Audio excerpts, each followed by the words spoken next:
Assalamualaikum warahmatullahi wabarakatuh. Apa kabar? Kembali berjumpa dengan saya Irsbun Arif dari Forum News Network. Partai Demokrasi Indonesia Perjuangan akhirnya memutuskan untuk mengusung pasangan Pramono Anung dengan Rano Karno sebagai calon gubernur dan calon wakil gubernur untuk Pilkada Jakarta. Keputusan dari DPP PDIP ini sekaligus memupus harapan dari Anies Baswedan dan para pendukungnya bahwa Anies Baswedan itu tetap bisa lolos maju dalam Pilkada Jakarta kali ini dengan diusung oleh PDIP. Harapan yang saya kira sebetulnya tidak berlebihan karena Anies sendiri kan sudah datang ke DPP PDIP dan kemudian dia sudah mengenakan tenun ikat berwarna merah dan juga bertemu dengan Rano Karno yang tadinya disebutkan akan dipasangkan dengan Anies Baswedan. Tapi tiba-tiba saja itu rencana itu dibatalkan oleh PDIP dan setelah melalui kelihatannya ini melalui perdebatan yang cukup serius, melalui rapat-rapat yang cukup panjang di DPP PDIP diputuskan akhirnya yang diusung itu adalah Pramono Anung dengan Rano Karno. Jadi ini saya melihat ini adalah calon kompromi gitu, baik di internal PDIP maupun dengan Pak Jokowi. Di internal kan ada aspirasi yang cukup kuat agar yang maju itu adalah Ahok gitu ya. Kenapa? Karena selain kader kan Ahok ini peluangnya untuk menang itu juga ada. Kalau kita sebut tidak besar. Kenapa? Karena ya elektabilitasnya itu kan nomor 2 setelah Anies Baswedan. Jadi mungkin ini bisa dianggap bisa dikapitalisasi karena lawannya sekarang yang dihadapi juga bukan figur yang kuat-kuat amat ya. Ini figur Ridwan Kamil dan Suswono gitu.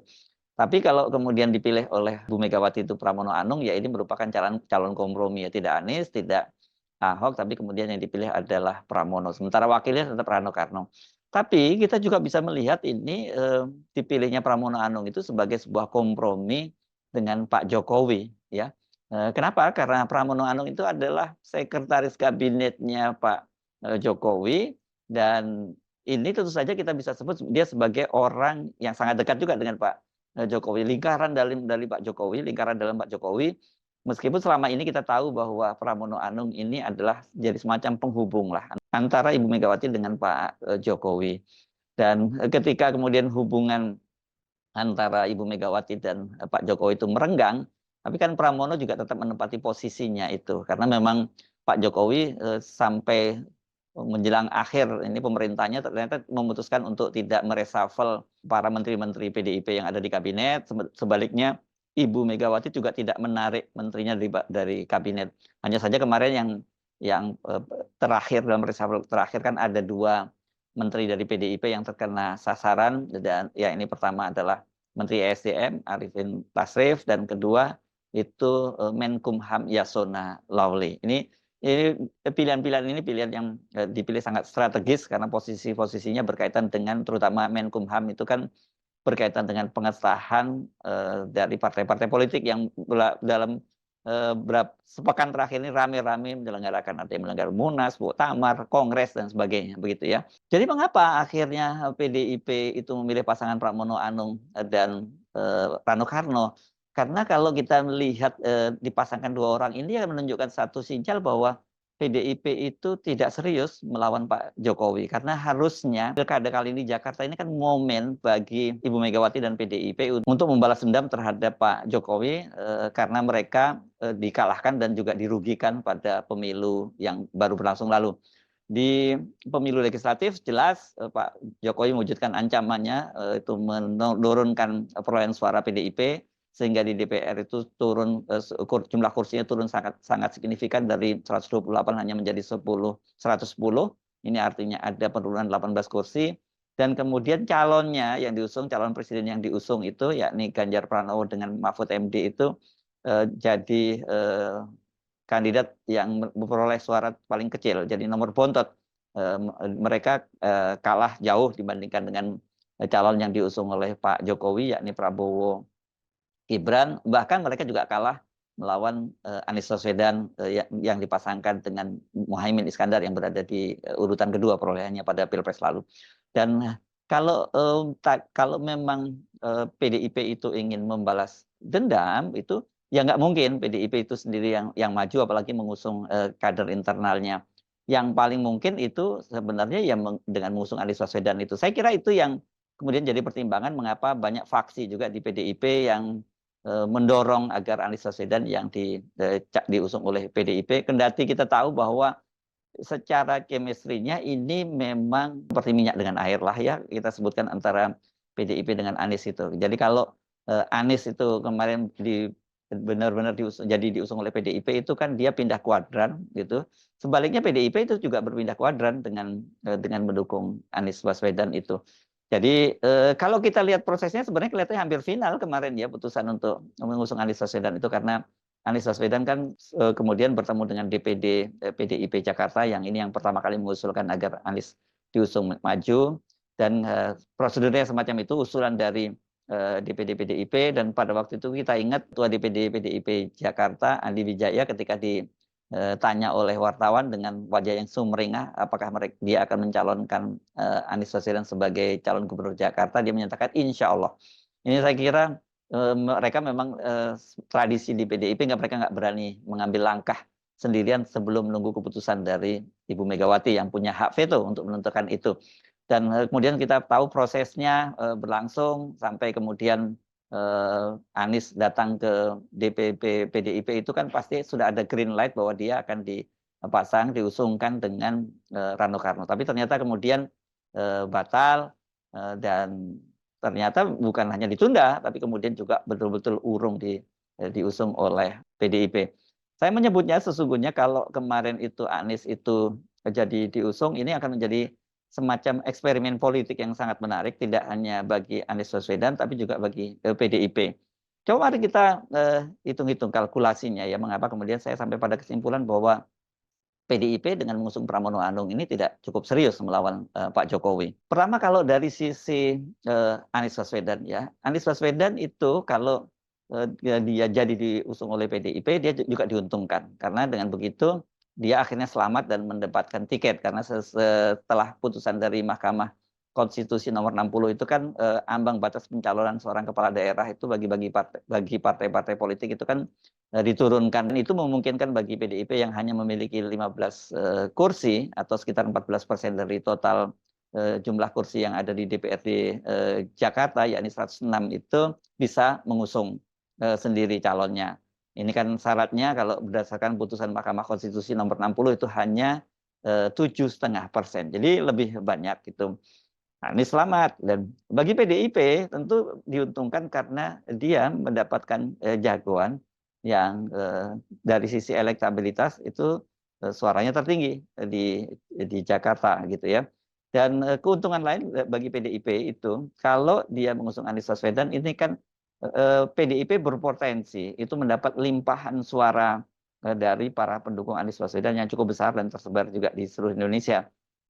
Dan jadi artinya tidak hanya di Jakarta ini, di Pilkada Jakarta diuntungkan, tapi juga di daerah-daerah lain di mana kader PDIP maju dan ada pendukung atau banyak pendukung Anies Baswedan di situ. Nah, dalam jangka panjang ini kalau kemudian mengusung Anies Baswedan dan kemudian Anies Baswedan sukses bersama Rano Karno memimpin Jakarta, maka diprediksi ini PDIP juga akan mendapat limpahan suara atau kotil efek dari Anies dan Rano Karno. Jadi dalam pemilu legislatif 2029 nanti ini PDIP berpeluang untuk rebound. Yang berikutnya ini juga peluang untuk pasangan Anies dan kader PDIP itu maju pada Pilpres 2024 itu ya sangat besar. Itu kalau dia jadi mengusung Anies Baswedan. Nah, tapi sekarang kalau kemudian dia memutuskan mengusung Pramono Anung, saya kira ini memang keputusan yang cukup mengejutkan karena bagaimanapun juga Pramono Anung ini meskipun dia adalah tokoh senior di PDIP, kalau Hasto menyebutnya sebagai sekjen senior, tetapi kan di kalangan publik, apalagi publik Jakarta, Pramono Anung itu tidak cukup dikenal. Dan dia sendiri itu juga sama seperti Ridwan Kamil, itu ada persoalan, ternyata jejak digitalnya di masa lalu itu tidak cukup bagus dan dibongkar-bongkar kembali oleh netizen ya. Jadi sudah elektabilitasnya kecil, ditambah lagi jejak masa lalunya itu, dan berpengaruh terhadap tingkat keterpilihan pasangan dari Pramono dan Rano Karno. Jadi kalau dilihat dari sisi tingkat keterpilihannya, saya kira Rano Karno pasti akan lebih besar dibandingkan dengan Pramono Anung begitu ya. Jadi kalau semula misalnya PDIP itu berpeluang untuk mendapat limpahan suara dari pendukung Anies yang cukup besar, itu karena misalnya di kalangan pemilih PKS saja suara Anies itu sangat tinggi sampai 94%.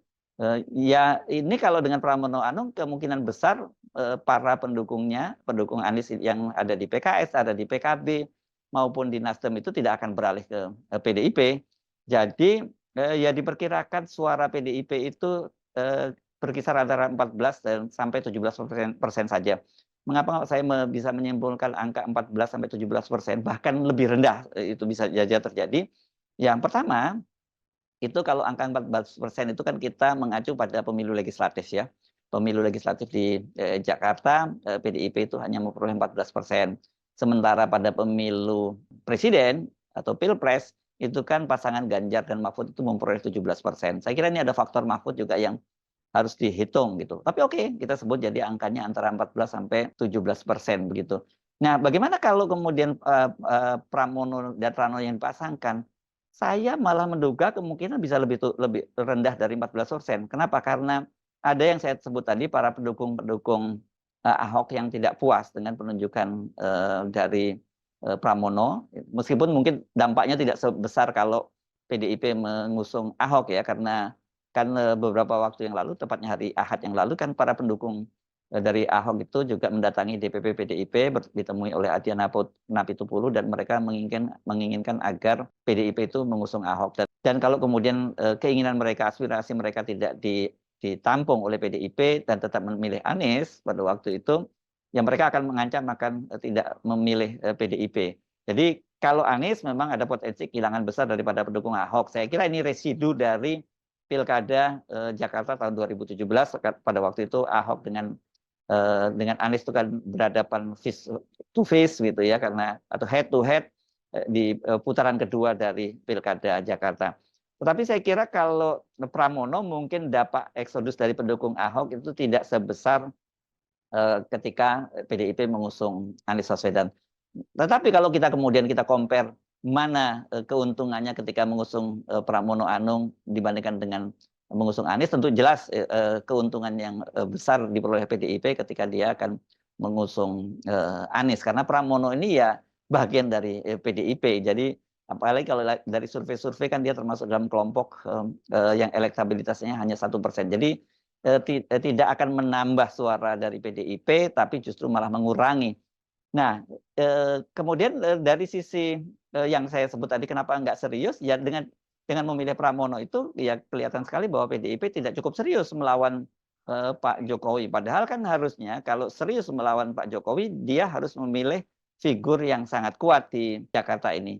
Jangan lupa nanti yang akan menjadi kompetitor utamanya itu adalah pasangan Ridwan Kamil dan Suswono yang diusung oleh PKS.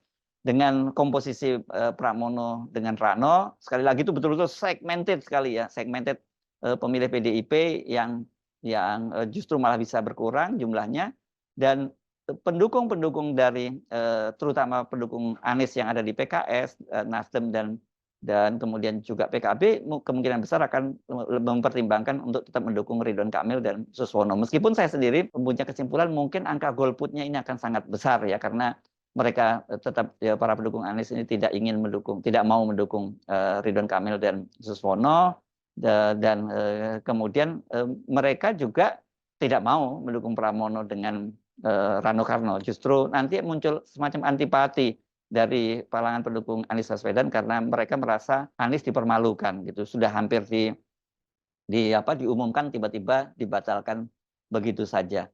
Jadi peluang PDIP untuk menang di Jakarta dan membalas Pak Jokowi itu sangat kecil. Pertanyaannya mengapa kok PDIP melakukan semacam itu begitu ya? Saya kira banyak sekali faktor dan orang melihat tadi sekali lagi adalah posisi dari Pramono Anung yang selama ini berada di lingkaran dekat dari Pak Jokowi, yakni menjadi Menteri Sekretaris Kabinet.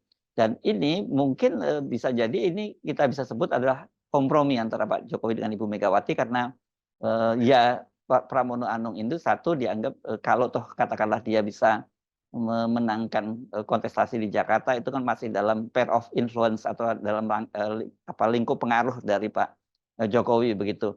Yang kedua, ya Pak Jokowi juga akan melihat bahwa potensi, ini yang lebih saya kira yang lebih konkret, Pak Jokowi melihat itu potensi untuk kalah itu Pramono sangat besar. Sekali lagi ini di balik kegagalan Anies Baswedan ini untuk maju ke pilkada itu kita mau tidak mau itu mengkaitkan dengan kepentingan para taipan oligarki berkaitan dengan kepentingan bisnis di Jakarta.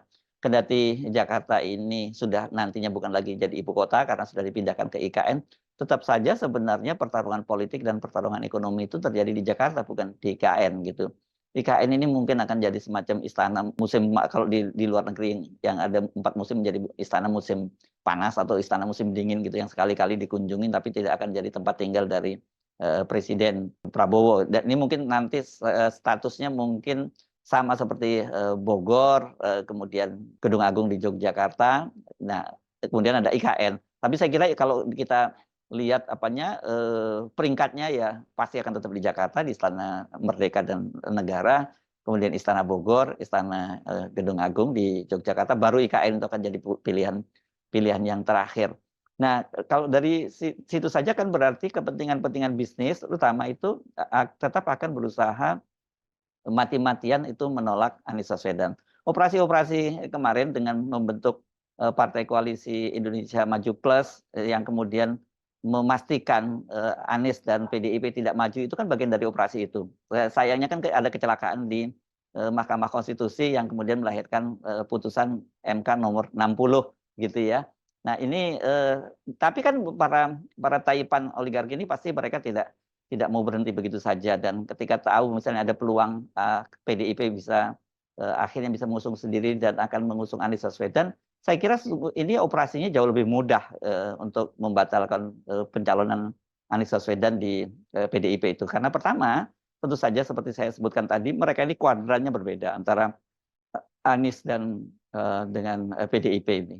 Banyak juga yang menyebut seperti minyak dan dengan air, tapi saya kira mungkin terlampau berlebihan menyebut semacam itu ya, karena di dalam politik itu tidak adalah istilah yang seperti itu, seperti minyak dengan air. Di kalangan para pendukung, yes. Tapi kalau di kalangan elitnya itu mereka pasti lebih luas begitu. Jadi ini memudahkan sesungguhnya untuk memisahkan Anies dengan PDIP. Dan di internal PDIP sendiri juga ada faksi-faksi, terutama misalnya saya sebut faksi Ahok yang juga cukup kuat dan faksi Ahok ini kan dipastikan dia punya kedekatan dengan para taipan pengembang itu. Jadi kalau toh mereka misalnya berhasil mendukung Ahok itu pasti akan jadi target utama mereka karena kalau Ahok yang dipilih oleh PDIP di Jakarta dan kemudian Ahok itu memenangkan pilkada, maka ya proyek-proyek lama dari para taipan pengembang itu yang tadinya dibatalkan oleh Anies Baswedan itu bisa diaktifkan kembali begitu. Nah, jadi ini saya kira yang menjadi latar belakangnya. Dan kedua dari sisi Pak Jokowi sendiri, bagi Pak Jokowi soal Anies Baswedan tidak boleh maju itu sudah jadi harga itu sudah barang yang mutlak ya, harga yang mutlak yang tidak bisa ditawar-tawar karena ini berkaitan dengan masa depan dari dinastinya khususnya Gibran yang diperkirakan nanti ini akan maju pada Pilpres 2029 kecuali kalau terjadi kecelakaan-kecelakaan politik sebelum itu ya. Tapi tracknya kita bisa baca ke arah itu. Jadi ini banyak sekali kepentingan yang tidak menginginkan Anies maju itu ya. Satu tentu Taipan ini yang punya pengaruh yang sangat besar. Kedua Pak Jokowi juga tidak menginginkan itu. Dan yang ketiga saya kira dari kalangan PDIP juga mengkalkulasi ulang begitu ya. Kalau kemudian Anies mereka usung dan memenangkan Pilkada 2024 ini dan ketika pada Pilpres 2029 Anies itu maju sebagai calon presiden kan berarti PDIP ini kader-kadernya yang harusnya bisa berkompetisi pada Pilpres 2029 menjadi tertutup karena Anies itu makin moncer dan itu adalah figur yang didukung oleh PDIP. Jadi saya kira memang kalau dari sisi kalkulasi berbagai macam kalkulasi ya peluang Anies untuk didukung PDIP itu sangat kecil. Jadi terbukti sekarang Anies akhirnya tidak jadi kendati hampir saja jadi atau nyaris saja jadi. Nah kalau begitu bagaimana dengan PDIP yang kita kembali lagi ya ini yang saya kira kita sayangkan karena dengan memilih Pramono ya artinya sebenarnya PDIP itu sekali lagi tidak serius melawan Pak Jokowi dan potensi dia untuk kalah lagi dengan Pak Jokowi dalam hal ini dengan kandidat yang diusung Koalisi Indonesia Maju yakni Ridwan Kamil dan Suswono itu saya kira sekarang ini mungkin kita nggak sebut 50-50, tapi peluangnya saya kira tetap lebih besar dari pasangan Ridwan Kamil dan Suswono untuk memenangkan itu karena satu mereka diusung partai koalisi yang cukup besar sampai 12 partai. Dan kedua tentu saja mesin politik dari partai-partai itu akan bekerja. Kendati kita tahu sekarang ini ada perpecahan di tubuh Koalisi Indonesia Maju Plus karena di beberapa daerah mereka kemudian mengusung figur yang berbeda. Di Banten misalnya Golkar itu bergabung dengan PDIP mengusung Airin, di Jawa Barat itu PKS dengan Nasdem itu mengusung pasangan Saihu dan Ilham Habibie. Tapi di Jakarta saya kira ini mereka diikat satu kepentingan bersama yakni kaitannya dengan kabinet dari Prabowo Gibran. Jadi mereka tentu tidak berani main-main seperti di Banten atau di Jawa Barat ketika itu berkaitan dengan Jakarta ya karena ini erat kaitannya dengan mereka masuk atau tidak ke dalam kabinet. Jadi sekali lagi sangat disayangkan ini keputusan PDIP akhirnya mengusung Pramono Anung dan Rano Karno begitu. Kalau tidak ada kecelakaan politik yang sangat besar, kita bisa memprediksi bahwa pasangan Pramono Anung dan Rano Karno itu akan dengan mudah dikalahkan oleh pasangan Ridwan Kamil dan Suswono. Tetapi catatannya ini yang saya kira saya tetap tidak berubah kesimpulannya bahwa angka golputnya itu masih akan sangat tinggi. Tapi berapapun pesertanya, berapapun tingkat partisipasinya kan itu tetap saja tidak mempengaruhi tingkat keterpilihan para kandidat yang berlaga. Hanya saja ini persoalan basis legitimasi di Jakarta nantinya yang ini akan sangat berat. Saya Ersbun Arif dari Forum News Network. Sampai jumpa lagi. Wassalamualaikum warahmatullahi wabarakatuh.